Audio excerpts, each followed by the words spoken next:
বাবু 24 blog চেনেললৈ আপোনালোক সকলোকে মই বাবুৱে আকৌ এবাৰ নতুন ভিডিঅ'লৈ আপোনালোকক আন্তৰিক শুভেচ্ছা জনাইছোঁ।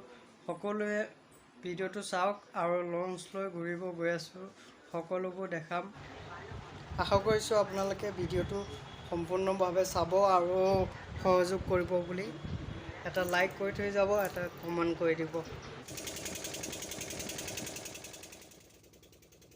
অ' মাই গড, পানী পুৰা পাহাৰলৈকে উঠি গৈছে।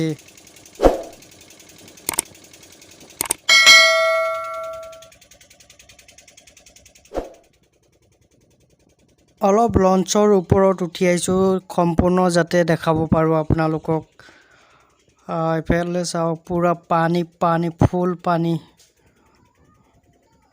এনেকুৱা পানী কেতিয়াও দেখা নাছিলোঁ। চাওক চাৰিওফালে ফুল পানী।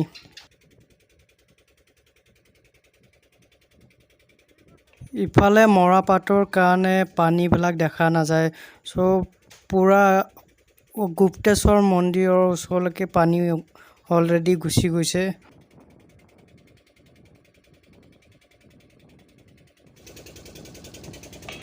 সৰু চাই এটা ৰিকুৱেষ্ট আছে আপোনালোকলে, চেনেলটো লাইক এটা কৰি থৈ যাব প্লিজ।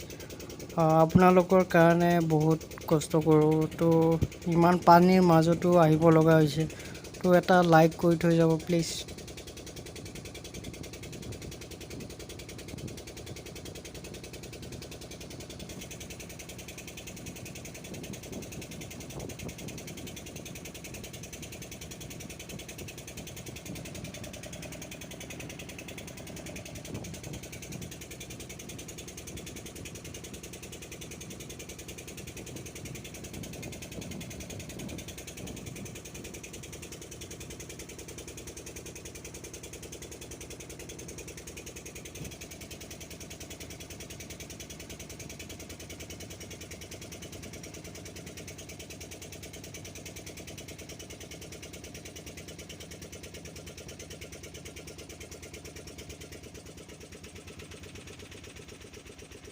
এইফালে চাওক, সকলোবোৰ ঘৰ পানীত ডুব খালে আৰু এইফালে পানী ধাৰাসাৰ পানী হৈ আছে।